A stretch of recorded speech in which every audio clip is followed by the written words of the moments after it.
Hey, c'est votre sœur en Christ, Ariel Audace, et aujourd'hui je parle sur la femme. Quel est son rôle dans l'église? Sois branché et connecté à tout de suite.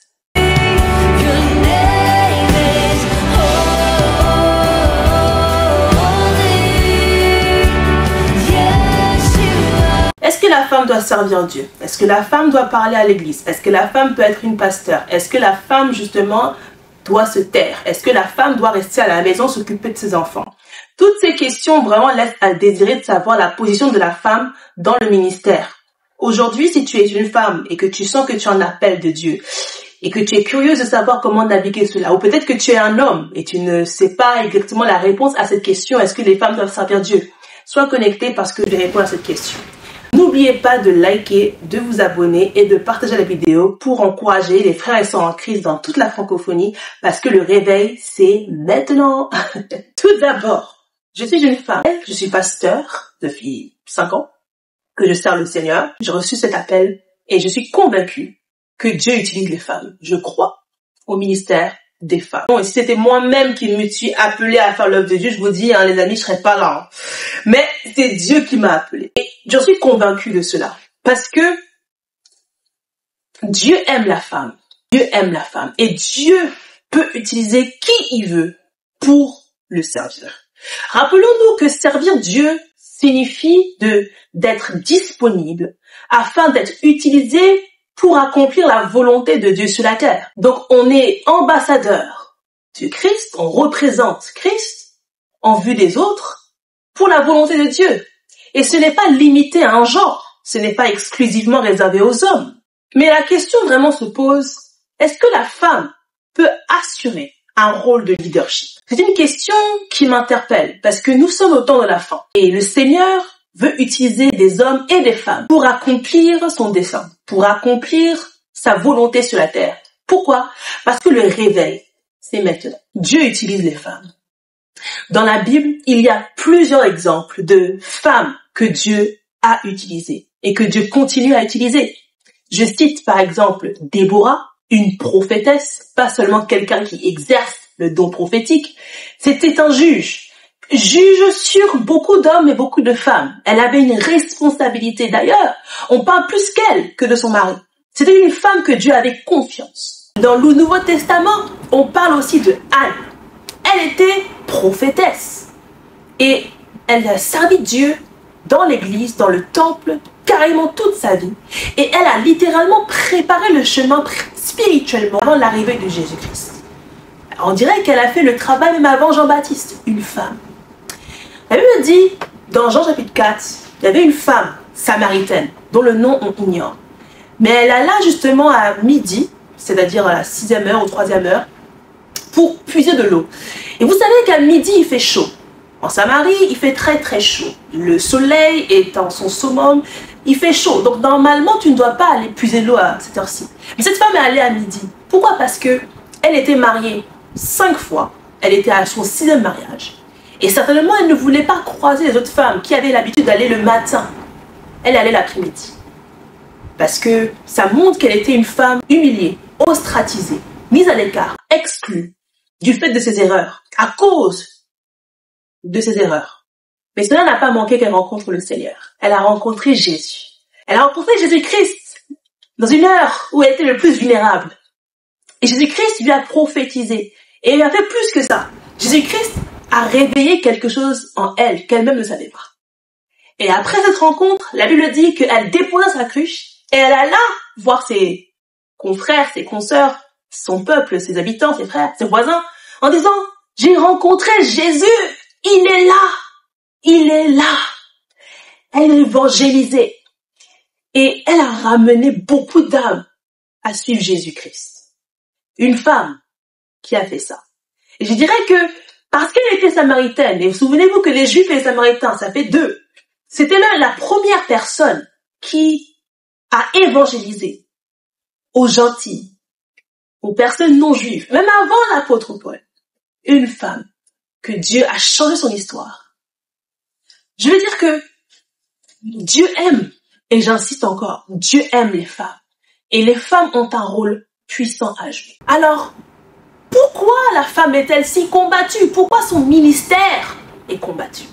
Tout commence, mes amis, par le commencement. Dans Genèse 3, on explique que Dieu a créé d'abord Adam, puis Ève. Il les a bénis et il les a donné un rôle, une mission, un travail. Ils devaient garder, cultiver, protéger le jardin d'Éden. Et ils étaient bénis, ils étaient en communion parfaite. Au commencement, nous étions avec Dieu, on était inséparables, on était en communion, on était dans la gloire. On travaillait, on ne luttait pas, on était vraiment dans cette gloire. Mais maintenant, Dieu, il a créé toutes ces choses-là. Il a donné à Adam et ensuite à Ève les missions, le travail, l'œuvre à faire. Adam et Ève étaient dans la gloire. Et vous savez, Dieu les a bénis encore une fois, et Dieu leur a dit que, voilà, vous pouvez manger les fruits de tous les arbres de ce jardin, sauf le fruit de l'arbre de la connaissance du bien et du mal. Parce que le jour où vous mangez cela, vous mourrez. Vous me posez la question, mais pourquoi est-ce que Dieu a fait ça? Pourquoi est-ce que Dieu a-t-il mis un fruit interdit? C'est-à-dire, pourquoi est-ce que Dieu a voulu causer peut-être une occasion de chute à Adam et Ève? Pourquoi est-ce que Dieu a mis ces gens-là dans un contexte de risque? C'est risqué de mettre ça, un fruit interdit, au milieu de la gloire. Ça montre d'ores et déjà qu'avec Dieu, il y a toujours de l'ordre. Avec Dieu, il y a un contexte. Avec Dieu, il y a des limites que par amour, on ne dépasse pas. Parce que Dieu ne veut pas te contraindre à l'aimer.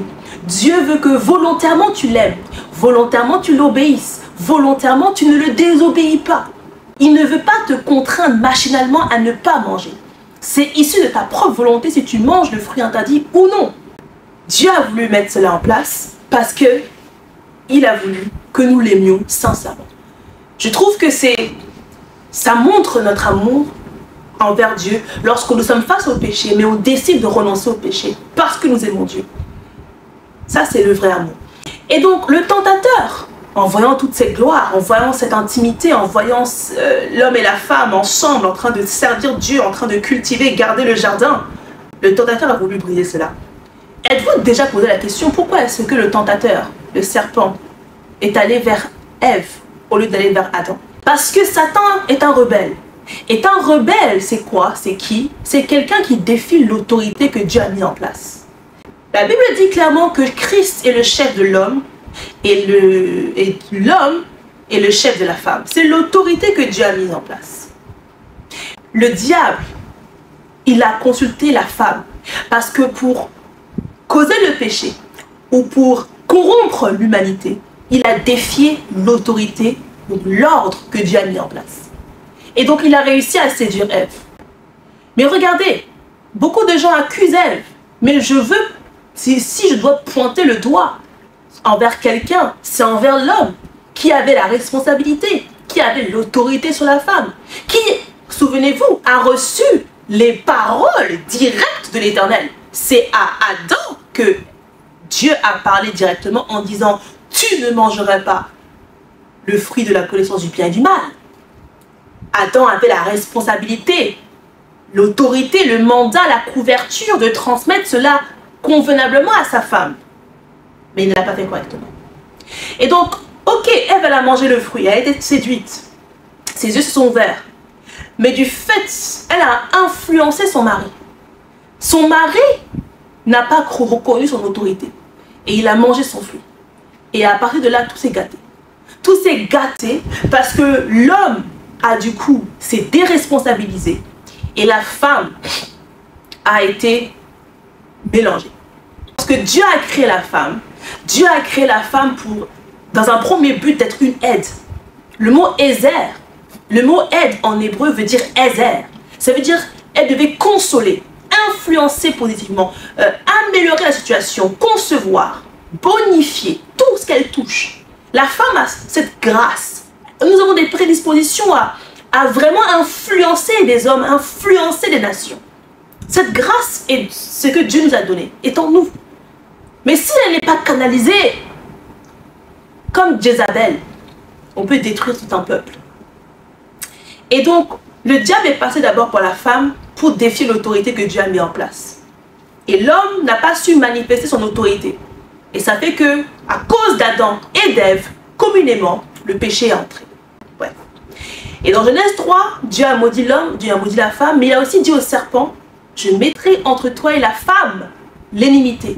Et sa postérité écrasera ta tête et tu blesseras son talon. Donc, depuis le commencement, le diable, l'ennemi, déteste la femme.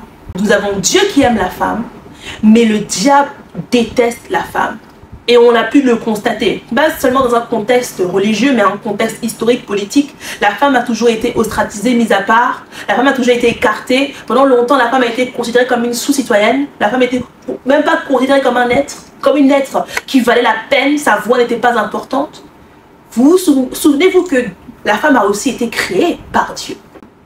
Ça montre que c'est pas seulement dans un contexte de misogynie ou de patriarcat, mais c'est spirituel. Le combat envers la femme est d'abord spirituel. Pourquoi les femmes sont combattues? Pourquoi le diable combat et a une haine envers les femmes? C'est spirituel. Ça a commencé depuis Genèse. Dieu n'a jamais voulu que les femmes soient ostracisées.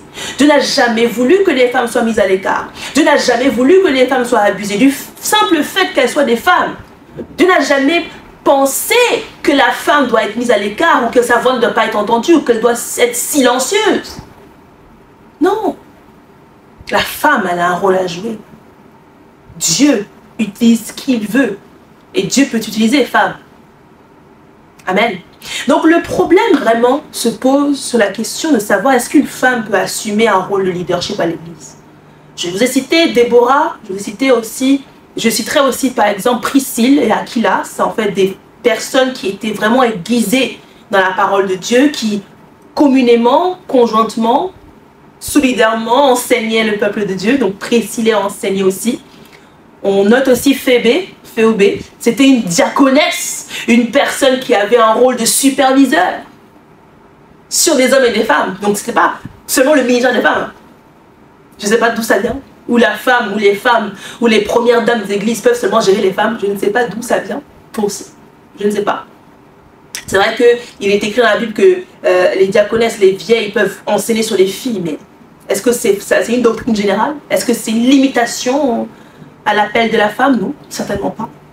Vous connaissez tout ce passage qui dit que dans les derniers temps, Dieu répandra son esprit sur vos fils et vos filles, prophétiseront. Amen. Vos jeunes gens auront des visions, vos vieillards auront des songes. En fait, encore une fois, est-ce qu'une femme peut assurer la position d'un leader? Pour répondre à cette question, sincèrement, il faut qu'on sache qu'est-ce qu'un leader.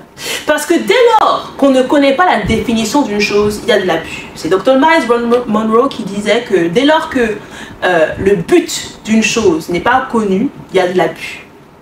Une leaduse, quelqu'un qui a un rôle de leadership, est simplement quelqu'un qui a une vision.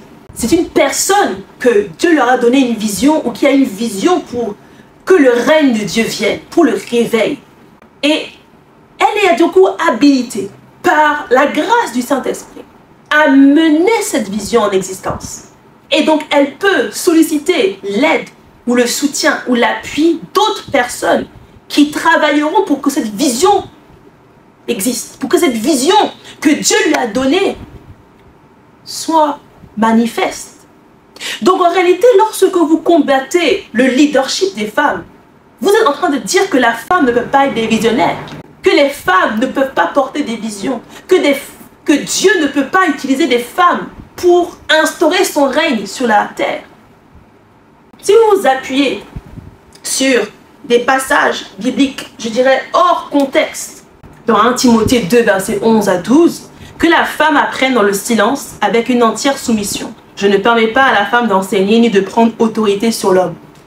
Dans 1 Corinthiens 14, 34, 35, que les femmes se taisent dans les assemblées, car il ne leur est pas permis d'y parler. Mais, en vue de tout ce qui a été dit, nous comprenons que l'apôtre Paul, qui a écrit cela, c'est pas comme s'il se contredisait. Il marchait, il servait Dieu auprès des femmes qui avaient des responsabilités. L'apôtre Paul, il bâtissait des églises et il mettait des femmes en tête de ces églises, des diaconesses comme Phébé, etc. Et c'est dans un contexte bien précis. Les femmes de Corinthe étaient des femmes qui étaient des prêtresses. Donc, elles vénéraient une déesse qu'on appelait Diane, au niveau de la ville de Corinthe, etc. Femmes influentes. Et Paul les a converties, et ces mêmes femmes ont gardé leur habitude de parler, de poser des questions, de semer la pagaille, la discorde, la division. Et la femme, si elle ne maîtrise pas ou elle ne canalise pas le don qu'elle a en elle, la grâce qu'elle a en elle, si elle veut dominer dans le but de se la montrer, dans le but de ne pas promouvoir le royaume de Dieu, mais simplement pour manifester une domination sur l'homme, là nous sommes dans un courant de Jézabel. Donc ça veut dire que le mouvement aussi féministe, bien que au départ c'était un mouvement de réveil pour faire passer les femmes oppressées, opprimées, à ne plus être oppressées, c'est devenu quelque chose que le diable a perverti. Parce que maintenant, les femmes se disent qu'elles doivent écraser l'homme, qu'elles doivent dominer sur l'homme. Ça, c'est jézabélique. L'autorité que Dieu a mis en place, c'était pour une protection. C'était pour une préservation. C'était pour mener au mieux l'œuvre de Dieu. Lorsqu'on parle de soumission, lorsqu'on dit qu'une femme doit être soumise, ça veut dire que dans le contexte du mariage, la femme doit être sous la mission de son mari. La femme doit être couverte et protégée par son mari. Je donne un exemple. Lorsque vous avez dans une armée des soldats qui sont envoyés en guerre, les soldats, ils ne partent pas de leur propre chef. Ils ont des chefs, ils ont des commandants sur eux. S'il y a un problème, on ne va pas poser la question aux soldats, on posera la question directement au chef, à l'autorité, au commandant, car c'est lui qui a la responsabilité. C'est lui qui a la couverture. Il y a un problème si les soldats de leur propre chef décident de tuer comme ça, de défendre comme ça de leur propre chef sans autorisation. Là, quand l'autorité est renversée, il y a un problème. Mais en réalité, la femme, lorsqu'on dit qu'une femme est soumise à l'homme, c'est dans le contexte du mariage. Lorsqu'on dit qu'une femme doit être voilée et qu'elle prophétise, elle doit porter le voile en signe de son autorité, ça veut dire qu'elle doit se rappeler, si elle est mariée, elle est sous son mari.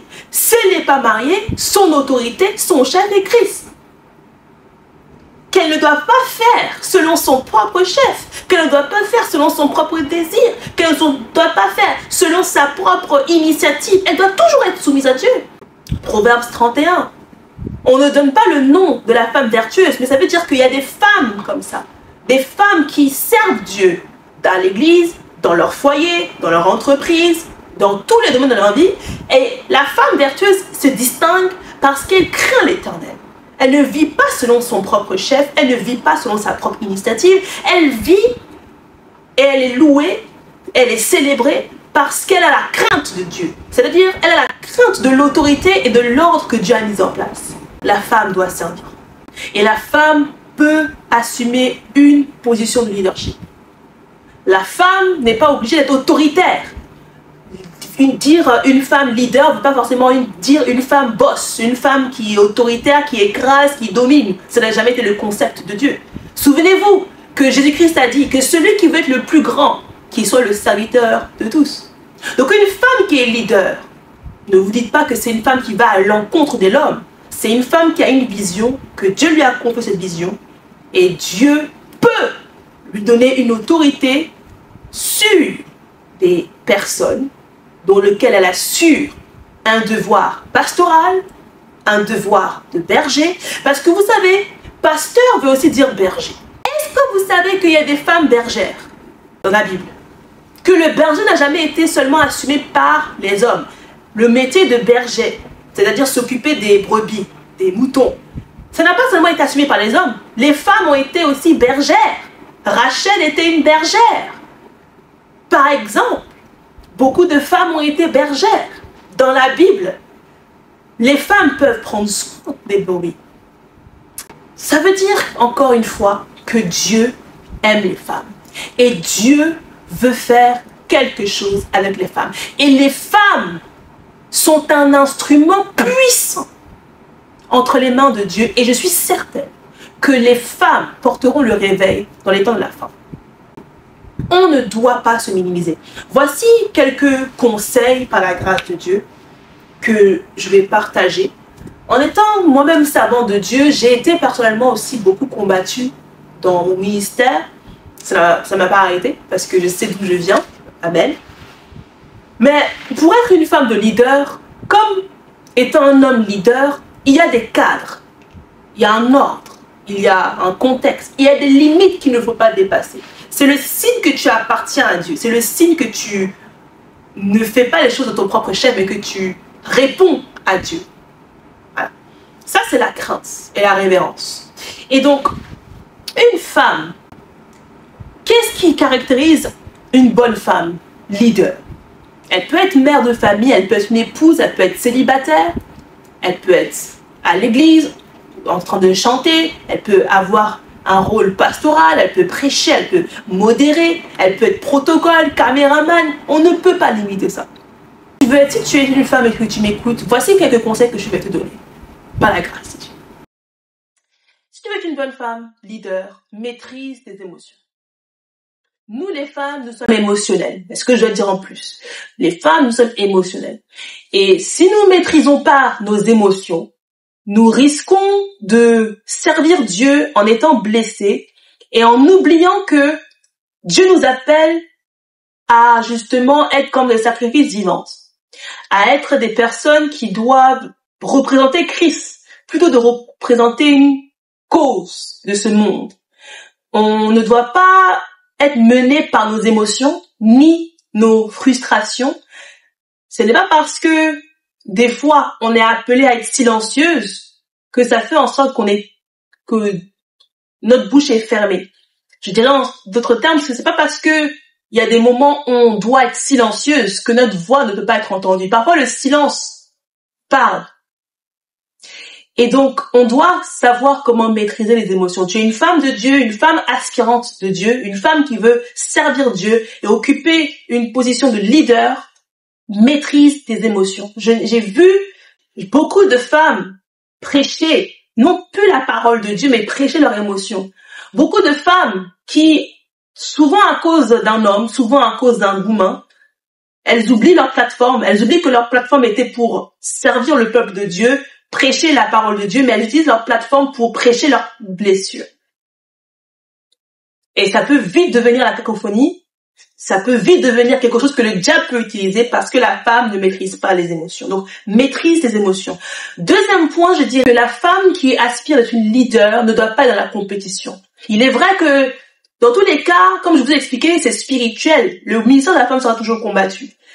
Mais c'est pas pourtant, juste parce que tu es élevé, ou juste parce que tu es en train d'être élevé, signifie pas que tu dois combattre une autre sœur en Christ.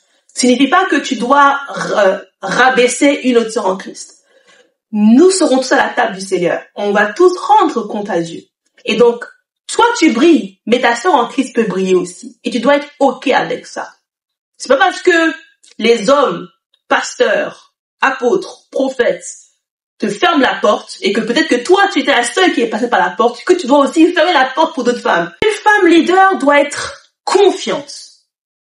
Elle ne doit pas être forcément masculine pour se faire respecter, mais elle doit connaître son identité en Christ. C'est un impératif. Si tu ne connais pas qui tu es, le monde va te donner une autre identité. Il va te réduire, il va t'écarter par défaut. Le diable déteste les femmes. Donc tout est construit contre la femme. Si je dirais que il faut savoir bien parler. Il faut savoir parler avec... parler, c'est pas uniquement le langage, mais c'est aussi le ton. Il faut savoir s'habiller. Il faut s'habiller avec décence. Moi-même, je suis tombée dans le... Et il ne faut pas prendre le rejet de l'homme comme étant le rejet de Dieu. Moi, je vais prier pour toi. Tu es une femme visionnaire, une femme forte, une femme excellente, une femme douée. une femme que Dieu a investi ses talents, ses grâces. Je prie que tu entres dans ton appel et que tu saches que tu as un rôle à jouer. Dans les temps de la fin, Dieu veut instaurer le réveil et veut passer par toi. Si t'as plu, je t'invite à t'abonner, à mettre les cœurs et à partager. Et vous verrez en barre des infos, en barre de description, un lien pour rejoindre le masterclass si tu veux être une femme visionnaire, une femme qui est en appel de Dieu et tu veux savoir, avoir des outils pratiques pour développer ton ministère. Gratuitement, tu peux rejoindre ma masterclass pour pouvoir développer tes compétences et surtout réveiller la femme qui est en toi. Dieu te bénisse abondamment, c'est gratuit, consulte le lien qui est en barre d'infos.